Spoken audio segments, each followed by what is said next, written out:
Hello friends, welcome to an academy. This is me, Dr. Siddharth Arora.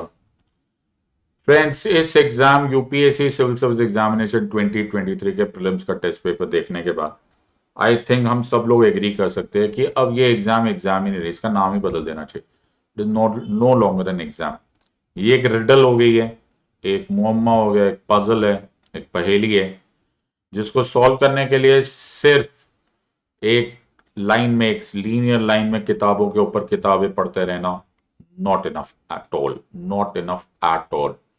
एक एक question, मैं अपने subject की बात बताऊंगा, एक एक क्वेश्चन अप्लाइड क्वेश्चन था, एक एक क्वेश्चन ये डिफिकल्ट क्वेश्चन था, एक एक question out of the box question था, except probably a few of them जो कि इतने सिंपल बना दिए थे, जैसे governor general of Bengal and governor general of India वाला क्वेश्चन, जो कि एक्चुअली नॉन कॉम्पिटेटिव हो जाता है.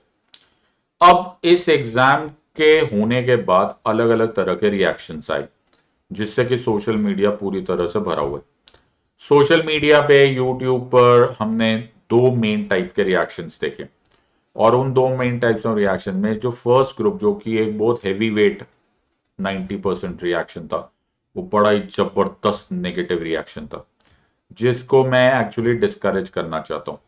वो नेगेटिव रिएक्शन ये था कि ये एग्जाम ही बेकार है, हमें ये एग्जाम ही नहीं देनी, हमें आईएएस ऑफिसर ही नहीं बनना, हमको करना ही नहीं चाहिए. एंड उससे एक और चीज कि misdirected fire against even those educators and those organizations who are really working very hard, very honestly at making your dreams into a reality. मैं तुम्हें इस बात का यकीन दिला सकता हूं कि every day means every day I update my notes, every day I work hard for all of you. And if earning money and getting a fees is such a bad thing, then entire commerce is bad for the entire country. It's never about money, it's always about value. अगर मैंने अपना काम शिद्दत से किया है, I deserve every penny. My organization deserves every penny. And I think every समझदार आदमी इसको अग्री करेगा. We really work hard for you. और मेरे हर स्टूडेंट ने, जिसने मेरी क्लासेस ली है, वो इसको अग्री करेगा. मेरे नोट्स अपडेट होते हैं, हर दिन का कवर होता है. I work twice as hard, three times as hard, five times as hard to ensure कि मेरे स्टूडेंट्स को समझ में आए. जो इतना डिफिकल्ट सब्जेक्ट हो उसको भी मैं सिंप्लीफाई करता हूँ. हैविंग सेड सो, इस बार का यूपीएससी सिविल सर्विस एग्जामिनेशन एक वेकअप अलार्म है कि आपको कुछ और भी करना पड़ेगा. You will have to go out of the box. जैसे इस बार क्वेश्चन आ गया official secrets act 1923, Indian evidence act. Certainly किसी ने ये बात नहीं सोची होगी. मैंने 10 घंटे स्पेशल क्लास लिया था. Everyone who has watched them, मैंने उनको 10 घंटे क्रिमिनल लॉ पढ़ाया था. टॉट एवरीथिंग, कहां से एफआईआर से लेकर रिमांड क्या होता है, bail, parole, furlough, name it, cognizable offence, bailable offence. I taught them everything. पूरा प्रोसेस क्रिमिनल ट्रायल का, जो मैंने आई मीन क्रिमिनल लॉ है, so I can teach that very well. लेकिन 10 घंटे पढ़ाने के बाद मुझे खुद को लगा था कि I think I am over doing it, probably इतना दूर तक नहीं जाएगा. बट यूपीएससी ने उसमें भी हमको एक शॉक वेव दिया. नाउ ये जो मैं वीडियो बना रहा हूं, ये मैं उन सब लोगों के लिए बना रहा हूं जिन्होंने रियल में मेहनत की थी. सच में उन्होंने हार्ड वर्क किया था. उन्होंने एनसीईआरटी भी पढ़ी थी, लक्ष्मीकांत भी पढ़ी थी, न्यूज़पेपर्स भी रोज पढ़ रहे थे, मेरी क्लासेस भी कर रहे थे, मेहनत भी किया, एमसीक्यूज भी किया, रिवाइज भी किया. और उसके बाद ये शॉक वेव आया. एक एक क्वेश्चन ऐसा आया जो कि चैलेंजिंग हो गया था, एट मेनी टाइम्स एम्बिगुअस हो गया था. मेरे सहानुभूति भी उनके साथ है, मेरा सपोर्ट भी उनके साथ है, और मेरी आवाज भी वहीं तक ही पहुंचे तो ठीक है.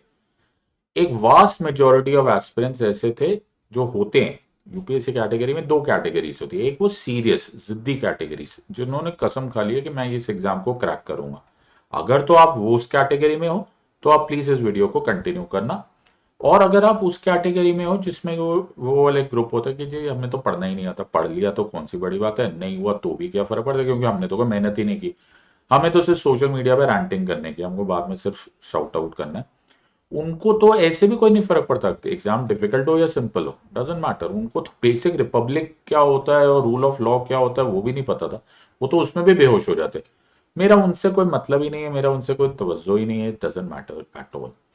मेरा सपोर्ट उनके लिए, मेरी आवाज उनके लिए, मैं उनको यह संदेश देना चाहता हूं कि चलो मिलकर, let me help you in changing our strategy, let us change our strategy to meet this new challenge. मैं तुम्हारा गाइडेंस देना चाहता हूं कि let us work stage by stage, word by word पढ़ने के साथ साथ let us also have stage by stage guidance. मेरा एक्सपीरियंस तुम्हारे से ज्यादा होगा at all times in the terms of this exam, लेकिन मेहनत तुम्हारी है ऑब्वियसली। मैं हमेशा सब लोगों को बोलता हूँ, मेरा सलाम है तुम सब लोगों की मेहनत का। It is a very difficult exam, लेकिन करना तो है। आईएएस ऑफिसर बनना तो है, आईपीएस ऑफिसर बनना तो है, सिविल सर्वेंट बनना तो है, तो why not make it a reality, लेकिन नॉट इन द ओल्ड वे। आज हम मेथड चेंज करेंगे। अब होता क्या है कि जब हम गाइडेंस देते हैं तो ये गाइडेंस एक बार दे दी, फिर उसके बाद 6 महीने, 6 महीने के बाद, साल के बाद, तब तक कहानी खत्म हो चुकी होती। Not any more. हम लोगों ने सोचा है एक मेंटोरशिप प्रोग्राम निकालने को, which is helping you learn how to conquer UPSC civil service examination. हर महीने एक ऑनलाइन गाइडेंस सेशन होगा। तुम अपना डिस्कशन कर सकते हो, जो मेरे को ये प्रॉब्लम आ रही है इस सब्जेक्ट में, इस बुक में, इस तरह के एमसीक्यूज करने में, इस तरह से आंसर राइटिंग करने में, and I try and share my inputs with you. At the end of the day, अगर हम इस प्रोग्राम को मई 2024 यानी कि अगले साल के प्रीलिम्स तक चलाएंगे, तो ऐसा नहीं होगा कि एग्जाम खत्म हो रही है या फिर अब उस स्टेज तक आ गया कि you almost miss the bus, तो फिर गाइडेंस की जरूरत ही क्या है। इंस्टेड ऑफ दैट, क्यों ना जैसे प्रॉब्लम आए उसको उसी टाइम रेक्टिफाई कर दिया जाए। इस इरादे से हमने ये मेंटरशिप सेशन स्टार्ट किया है। इसको आप ज्वाइन कर सकते हो अगर आप आइकॉनिक या आइकॉनिक कॉम्बो सब्सक्रिप्शन लेकर अन अकेडमी पे हो और आपने मेरा कोड सेट लाइव यूज किया। 6 जून तक ये एनरोलमेंट क्लोज हो जाएगी। बट मैं चाहता हूं कि आप लोग अगर इसके मेंबर नहीं है तो give it a serious thought, because at the end of the day बहुत सारी चीजें हमें भी रियलाइज हो रही है। जैसे फॉर एग्जाम्पल, अगर हम लोग इस बार का क्वेश्चन पेपर देखें तो हमने इस बात को डिस्कस किया था। We had sorry we had discuss this earlier also कि ड्यू प्रोसेस ऑफ लॉ क्या होता है, प्रोसीजर एस्टैब्लिश बाय लॉ क्या होता है। बट क्या एस्पिरेंट्स उस स्टेज को समझ पाए होंगे? मैंने मनेका गांधी केस, ए के गोपालन केस पूरे साल कम से कम 10 बार पढ़ाया होगा। लेकिन अगर मेरे पास इस तरह का मेंटोरशिप का अपॉर्चुनिटी है तो मैं उनको हर महीने रिमाइंडर दे सकता हूं, यार पढ़ा, रिवाइज किया या नहीं किया। बिकॉज बहुत सारी ऐसी चीजें होती है जब एक एजुकेटर पढ़ाता है और उसके बोलने के बावजूद एक एस्पिरेंट को ये नहीं समझ आता कि ये ज्यादा जरूरी है। एवरीथिंग इज जरूरी, लेकिन क्या ज्यादा जरूरी है। ये गाइडेंस देने का ये बहुत अच्छा मौका है। ऑल्सो ये फिजिकल, मेंटल, इमोशनल चैलेंज है। खासकर इमोशनल चैलेंज बहुत ज्यादा होता है, बिकॉज आप लोगों के सामने लाइफ इज पासिंग पैरेलली। और इस स्टेज पर अगर आपको ये गाइडेंस मिल जाए कि यार ये एग्जाम है, इस एग्जाम को इस स्टेज तक यहां तक पढ़ लो, तो तुम्हारे माइलस्टोन्स पूरे होते जा रहे, तो तुमको लगेगा ऐसा नहीं है कि एक अथाह सागर है जिसके अंदर तुमने डुबकी मार दी।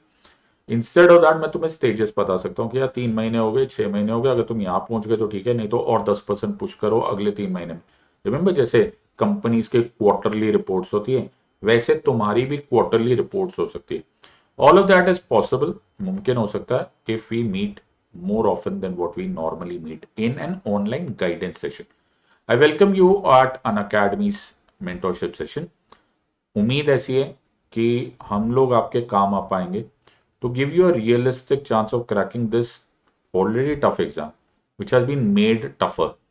मैं इसको टफ भी नहीं बोलता हूं, अब ये अनप्रडिक्टेबल रियल मायनों में हो गया। सो जहां पर इसकी अनप्रडिक्टेबिलिटी है, let us try and come closer to it, as close as possible as is reasonable, feasible. But I think if we are able to even cross 50% of that barrier, you will be able to crack this exam, at least through the merit list. I'll be very, very happy to teach you. In the words of an academy, let's crack it. Until next time, God bless. Thank you. Enjoy it.